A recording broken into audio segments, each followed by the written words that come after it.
Omuyimbi Alien Skin ayaniriziddwa mu bitiibwa ye Pallaso stress zimutta ebya Pastor Serwadda nabyo mbikuleetedde butereevu namala mangi gonna mwegali. Nyongera okujjukiza mukwano gwange nti oli ku KIKA Media ensibuko ya mawulire. Watanaba kubanga osubscribinga genda maaso subscribing, likinga, commentinga tusobole okubanga ate munange tutambula ffenna. Butereevu munange ntandise n'omukulu Kimenke. Alien Skin munange ayaniriziddwa mu bitiibwa era ng'ono alabiddwako ng'awerekerwa emmotoka ossa ne piki ezenjawulo. Wabula byonna ate sooka obyerabireko olwono tuyongere mu maaso.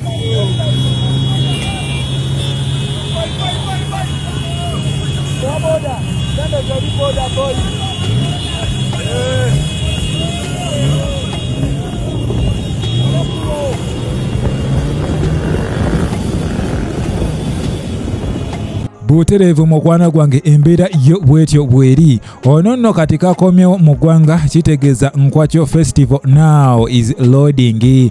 Jjukira n'abo mu Dubai nabo bamwesunga era nga Dubai ono agenda kubeera wali mu Venom Club era nga ssaawa zino bali kubanga ate bagiddaabiriza bagamba kabasooke bagiddaabirize egaziwemuko ate olwo alyoke addeyo mu Dubai. Ono ava London ate essaawa yonna tuyinza omulabako mu Dubai kosa n'Enkwakyo Festival. Kitegeeza munange byo ebivulu bigenda kubanga bingi nnyo ate nga tusubira ne King Saha naye ayinza tukubamu awo akavulu maaso awo. Butereevu eyo nga nkugyeyo munange n'omukulu Clever G naye yalabibwako ku Fangone Forest ng'asazeeko. Jjukira ono bamwaniriza dda kubanga kasa yasalawo munange okubanga abeegattako mu lutabaalo. Of course balina mumwanirizanga mwana. Jjukira yatugambye talina gwayita muganda we naddala omulenzi. Ono yazaalibwa n'omwana wa buwala ate abandi badenga baganda be muganda wange basika busisi muguwa. Njagala mwerabireko ng'atuuse wali ku Fangone Forest nga bamwaniriza mu ssanyu.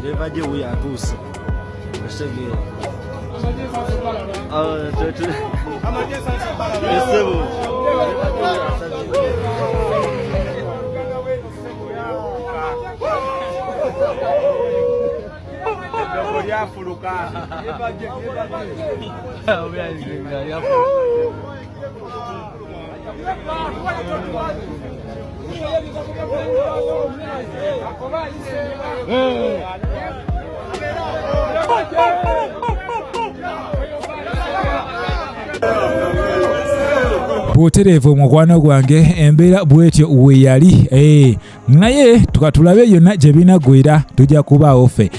Naye nga ye omukyala fullfigure munange ono abasawo bategeezezzaako nti embeera egenda etereratereramu era mu kutwaliza wamu ono teyayisibwa bubi era nga ssaawa zino asobola okukwata ne ku jjiiko ne yeeriisa era nga ye asambira waggulu nga jjanzi. Twebaza Mukama Katonda munange eyamutaasizza. Omanyi Bayibuli egamba akwagaliza ekibi ate gwe omwagaliza kirungi. Kale yadde bantu bangi fullfigure bakoseza mu ngeri y'okubavuma asibye abaana b'abendi wabula ate okumwagaliza okufa oba osanga tekiba kirungi nnyo. Era ono munange yasobodde okusimatuka akabenje akabadde kagala omumalawo. Nyongera okujjukiza nti oli ku KIKA Media ensibuko ya mawulire. Kakati mbadde mpita ayitaawo ate kwe kugwa ku vidiyo eno ya Serwadda nga alina engeri munange gya preachingamu ekigambo naye nga mu butuufu wowulira ekigambo kya preachinga owesikamuuko naye njagala nawe owewulirireko. Mukama nsabira president n'amaka ge tusooka agago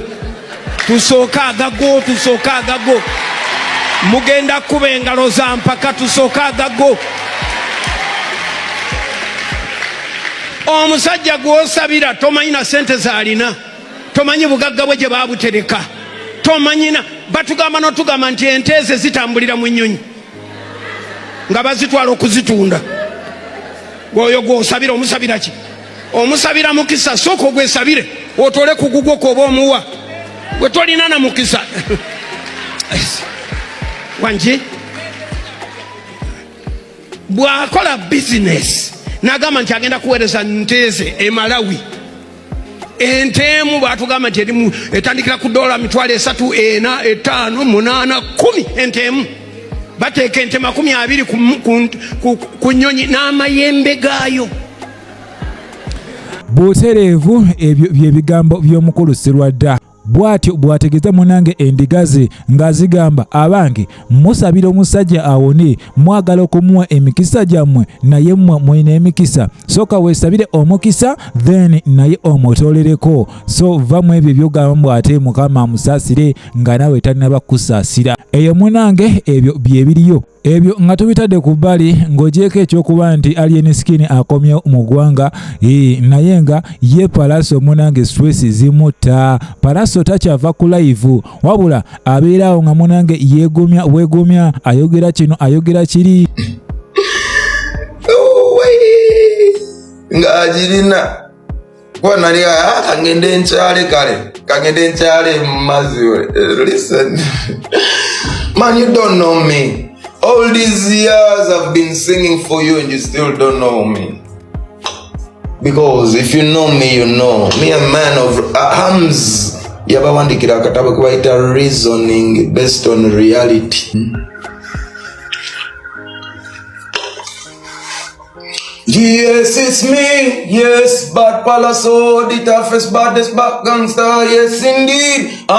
But jjukira ono yavaayo n'atutegeeza nti ye yasalawo okuba ng'ate munange takola ki tagenda wabula okusinziira ku bigambo byayogera kiragira ddala nti ono kyamuloma era kyamuyisiza ddala bubi okuba nti Alien Skin yasobola okgenda ye n'atagenda naye live zo tazivaako ebyo nga tubitadde ku bbali munange ye mwana muwala omuto Felista era ng'ono naye muyimbi akuba ziraapu ze bubi nnyo olavuli n'agamba abakulu abo baba nga bo baganye okuba nga ate beesootinga mu nsonga za federation ffe nga ffe abayimbi abato munange twavudde dda ne federation yaffe era egenda kuba nga etugatta ono agenze mu maaso n'asoma munange bammemba abamuli emabega nga obawulira muganda wange owulira ddala komiti nga ejjude omwo mulimu ba fresh kid bakapiripiti bonna omwo era nga bakulemberwa omwana Felista. Twakozeewo federation yaffe naffe ng'abayimbi abato kubanga munnaye twagenza olaba nga abakulu tebatufuddeeko nze ne bato bannange abayimba aba fresh kid bonna gwe buli bwomanyi nti muto bayimba gospel tetusosola